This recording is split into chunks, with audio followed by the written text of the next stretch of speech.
welcome back. And Hayden, welcome back again. Thank you. Now, we talked about the creative side. Let's talk business side of things.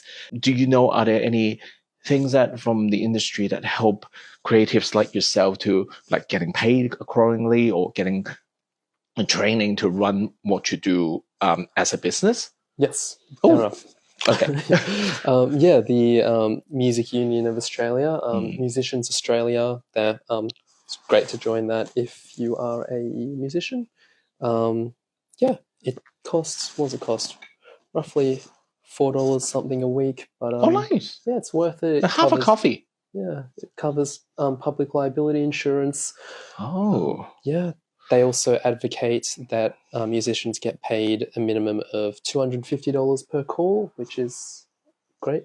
As a guide, they say 3 hours per $250 call. It make really good sense. Just like a person working in marketing, a person working in accounting, a lawyer, doctor, whatever it is, that deserve that space. You know, well, this is a small business podcast, and having a creative venture can be like a small business. So are there any like special things that you are learning or you're looking forward to learn or you have attended classes to help you understand that side of things? In last year and for a lot of 2024 as well, I was working with Asuria. They're the Victorian branch that helps small businesses. And what do I call myself? Self-employed people. Yep. And that was helping with the business side of things, with keeping a record for all the tech stuff. Geez. Yeah. That's the biggest nightmare for me. I don't know about you. It's you got to chip away at it slowly, otherwise it's a nightmare. Yes, keeping record. Well, I think it's time for you to ask me a marketing question. Right. What do you have a marketing question for me? Okay. So, you're I'm a digital marketer. Marketer. So if you had complete control over my social media, both my music social media and / or my personal social media, what would you do? Well, firstly, if that happens, call the police. I will. Because that means you've been hacked. You need better cybersecurity. But I think if I'm someone managing your digital platform, I think you should think about what the purpose of that platform is, because there's so many different application or opportunities or things available or apps and things that people can easily sell it to you. And the thing is, like, I totally understand those are salespeople. They have bills to pay. They're doing their job, but you also need to put it into your context of who you are. What are you trying to get out of the social media platform? Based on our conversation so far, I don't think you're going the influencer route. Like, that music is your career. Mm-hmm. And that's why you can see it like a shop window. Like, this is a little bit like a studio, a window to your studio that people can visit, stay around, and repeat visit. And I think that's something very important, because you should like have that mindset of, this is a space that people want to come back to, and they would come back and stream your music, or they would have a pathway to go to your website and they can register interest of what you do or recommend someone to you. The funny thing is with social media, they don't always come in the first person, like as in what I mean the first person, as in the people who ended up giving you the business might not be the first person connected to you. It might be someone that they know that they can recommend to you. So that's why your social media, for example, your Instagram, should be like a community around you. Now, obviously, that's very abstract. So let's go into more practical terms. Ultimately, you should think about the balance of posting, because we're talking about what type of content, the time that you have, and also how frequent you should do. And the thing is, like, if you want to be an influencer, you should post 10 times a day. But let's not do that, because you wouldn't have time. You need to perform. Like you need to do the performance and the teaching and the musical. So I think what you should consider is, for example, you can pick 2 days a week to do a post and treat them like your show up days. And then after that, we should think about like your type of content. Now that's actually something I think you're really close to that already, because you're showing yourself playing music with people that you care about, and it really humanizes it, because there's too many AI slobs around. Like when people, and you know what people do when they see the AI slobs? They probably see it a couple of seconds and then they keep scrolling. But then when they see a real person playing, it engages them on a different level. And you can also really showcase yourself by putting the human, as in have an honest feedback about how you think, how you perform. Like, you know, you can do a 30 seconds piece from your repertoire. And then you'll be like, what do I think? Oh, well, I think I missed a note or something like that. Just kind of put a bit of personality in it. Because that's when people know that, oh, this is a real person. This guy is real. And now here's the big part. You have a very good list of repertoire from your website. Why not perform some songs from there?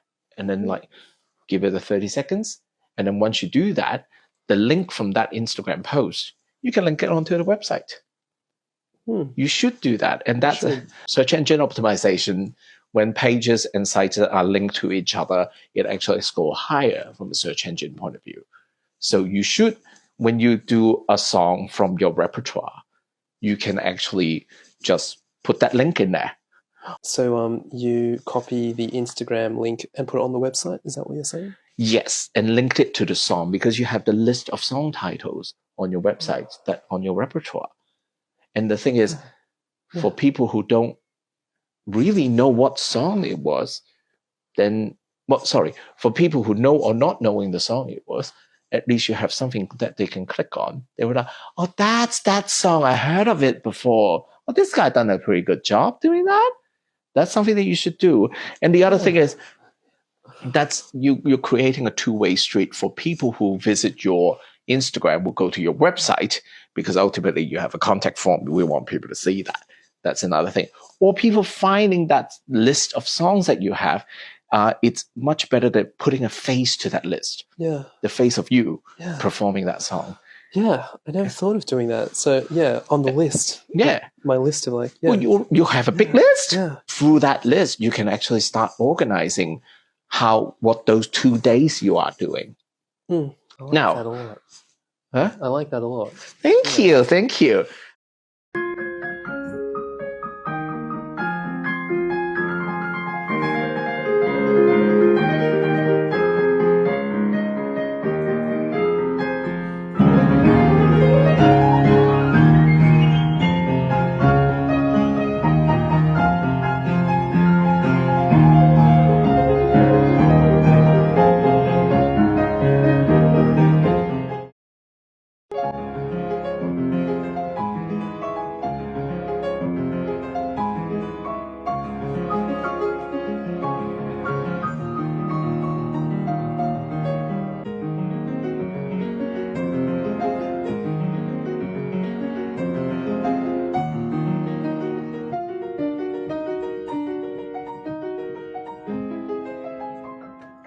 You can come across a little bit shy.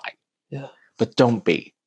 Don't be on social media. Like, for example, if you did a 30-second or 45-second piece of a song on your repertoire, you record your reaction to that. And after that, it's like, what do you think? Leave a comment. Or if you know someone that might enjoy it, tag them on the comment or something like that. It's always good that at the end of a post, no matter if it's written or if it is part of the video, have an ask. Like, ask them to go to your website, take a look. I have other songs that listed on my repertoire page. Follow my LinkedIn bio, then you can hear more. Something like that. So you make it a circular experience. Your website proves that you're a real person, not AI. And then the Instagram will prove that you are really performing, and then vice versa. So that's an idea. Now, this is the tricky part. What kind of time do you have? But there's a way around it. Yeah. Instagram or Meta or LinkedIn, they actually have a scheduling post function. You can actually produce the video and the text or whatever and schedule them in. That's actually a really good tool. You can pay for a subscription to do that, but it's actually the same as just using the native platform to do it, and they don't charge you. Really? Like, yes. Where do you find the schedule? Oh, geez. I'll show you in a minute. I'll show you after recording. Right. What you can do is you can put aside, I don't know, a day each month. Yeah. Or half a day, a fortnight, whatever. Record those 2 show-up day pieces. Like if you're doing 2 a week, every fortnight, you put aside half a day, record 4 videos. I think it's achievable. Yeah. So you don't have to think about, oh, geez, I have to stop here and then perform, like, pull over a car somewhere and perform half a minute. No, you're going to get ran over. I think social media is a strange beast. You do want to do it regularly because that would help your relevancy in terms of a platform. But then the other side of it is, it would be a very silly idea if you forgo your performance or your personal well-being or having your rest time to prepare a fucking post. Yeah. So schedule your time once a fortnight or once a month. Prepare that 4 or 8 posts to cover that 2 weeks or 4 weeks. Yeah, no, I like that. So and with the call to action, yes. I've got 2 Instagram accounts. I've got one with a couple of hundred, why? my music one. Yeah. And then I've got my personal one, which has 4,000. Why? The reason I split them was before the split. Do you use that for dating app? Sorry. No. Skip that part. No. Don't answer that. Yeah. But like, why did you split that? So before the split, I was everything was just on my just the one Instagram. Every time I did a post, I would always lose followers. If I ever did a music post, I would lose followers who were my friends. And then if I did just a post of me just enjoying life with friends, then I would lose some of the music followers. That's why I split it. Fair enough. Yeah. I think you're doing the right thing to separate them. Yeah. And well, keep your personal. But occasionally you can put a little bit up. Hey, I did have this bunch of new song that I put on my music profile. If there's something of your interest, please take a look. But don't do it too often. Think about that grid of like 9 or 12. You could have like 1 post about your music every 3 rows. Okay. So you have like maybe 1 in 10. That's what I'm getting to. Oh, I see. Because like every 3 rows of personal stuff, you have 1 about you, and then another 3 rows. So that give people some idea of people that follow your personal account. They will be like, oh, Hayden is an interesting person. He does music. Maybe I'll take a look. Yeah. Maybe it will take a longer time for them to go over to the other one, because you should treat your personal account as your person. Yeah. That's great. And then music is also part of your life. So make some reference of it. Drop some Easter egg, but don't make it prominent.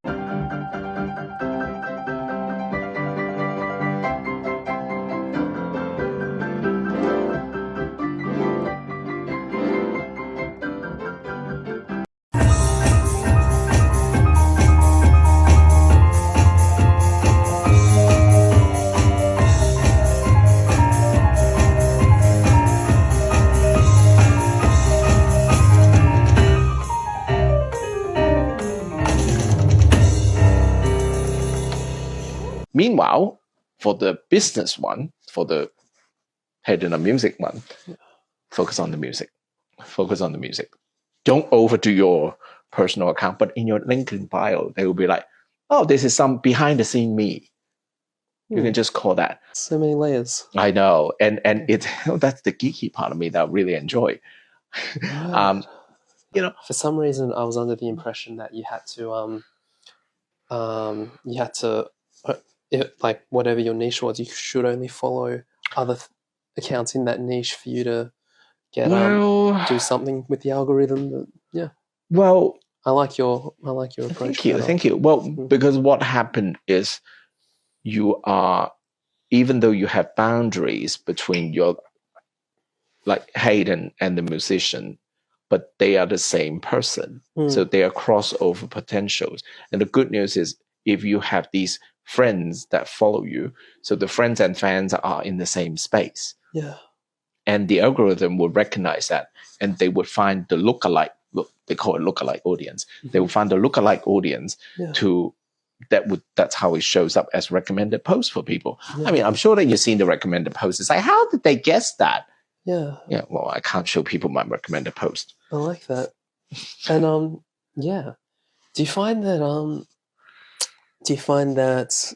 the audience for Instagram is changing? Like I felt like I felt like maybe 7-8 years ago, Instagram felt, for example, Instagram felt more alive. I'm not sure if it's everyone's getting older and has less time, or if the apps themselves are less relevant. Or what's your opinion on all of that? I think. I have an opinion about everything. So you're asking me the right question. Thank you. I think there's two main reasons. One is just like Facebook, the Instagram users are getting older. They are getting to a point that they have other priorities in life. They're moving off from it. The other thing that might be speeding it up is AI. There's a lot of people creating using AI, maybe modify the image, giving them apps or something like that, and everyone can tell that that's that's no. Let's not do that. Personally, I still prefer using Instagram and LinkedIn because my target market are people a little bit older with the resources. And I mean, even for yourself, think about it. Yeah, you can post on TikTok. Totally get it. You can build that market over the time. But then the other side of it is you kind of want people who can if you're doing money. Yes. I mean, you're running a business. I mean, you gotta get paid. I have a feeling that the financial side of it, the financial potential might be TikTok hasn't gone there yet. Yeah. Maybe 10 years later when the TikTok audience are in their 20s and 30s. But by that time I'll be dead. No, I mean, with the shit that I say to people, I'll be ran over by somebody. I just went on and on about like these kind of things. How do you feel? Like, do you feel that gives you a bit of confidence in doing your own social media? Because I think like one of the things that I believe that even for small businesses as well is that I don't think it's a good idea for small businesses or creative like yourself to engage a digital marketing agency and they would ask for like a few $1,000 per month for retainers. And there's no way that like this industry would have the resource for it. My attitude about it is like, if you teach someone to fish, they feed themselves. Like, because everyone's strategy is different. And like what works for you might not work for another person. But then at your stage where you are right now, this sounds like a really good thing that you probably can manage yourself. So I think the main thing is like, I hope after this conversation, you feel the confidence to give it a go. Yeah. And not just the confidence. I also feel, I can feel your passion about it. And it's making me excited about it. Well, see how you go and put a bit of human in it. Like, you can really literally say after performing a song that you'll be like, geez, that was shit. You could do that. Did I answer your question? Yes. Okay, good. Well, all right, let's come back to me as the interviewer. I am the host, okay? Well, I do have one little more question for you before we wrap up for the episode. So I wonder if there's one piece of advice that you have received or experienced that you want to pass on to other people in the community who might be interested to do something creative or do their own projects or even like start a side hustle or something like that? Yeah. I guess you'll probably hear from a lot of your peers that how well they're doing, how much further ahead they are than you. Like they won't use those words, but they'll be the gist of it. All the benefits they get with their jobs. I guess though my advice would be you're probably not as you're probably closer than you think. Yeah. That's actually a really good point, is that comparing yourself to other people can actually hinder yourself and what you want to do. And also what you're seeing of everyone else is their best. They're putting their best foot forward. I can guarantee that if most creatives wrote a list of all their accomplishments, you could probably word it in a way that makes you sound like a celebrity. So, yes, of course. Everyone could be. Yeah. Everyone could be. And most of the time, you should follow your instinct. And, well, before I let you go, before we finish, can we do a quick overview? How are people going to find you? You have a website? Yes. What it is? HaydenDunnMusic.com. Yep. Your Instagram? The music one is Hayden Dunn Music. Yeah. The normal one is just Hayden Dunn. On Hayden Dunn is my surname Dunn only has one N, not two. And now the lovely the videos of Water Dance and Grampians, they are on your YouTube channel? Yes. They are. Yeah. I wish you the very best, and hopefully that we can there may be a show or a program that we're gonna see you again on the podcast. Yeah, I look forward to it. I had a lot of fun. Thanks for having me. No, thank you. And cut. Get Chatty Podcast is produced by me, Arthur, the Chatty Curator. Thanks for your company. I hope you enjoyed this episode, learn something new, or pick up something helpful to realize your aspirations. The podcast guests are appearing in kind, so please consider supporting the podcast by supporting them. Small moments like liking and sharing on social media or send your friend the episode can really help. You can find all the information on the show notes or visit chattycurator.com if you prefer to listen without Spotify or YouTube Music accounts. Until the next episode, thanks for listening and have a great day.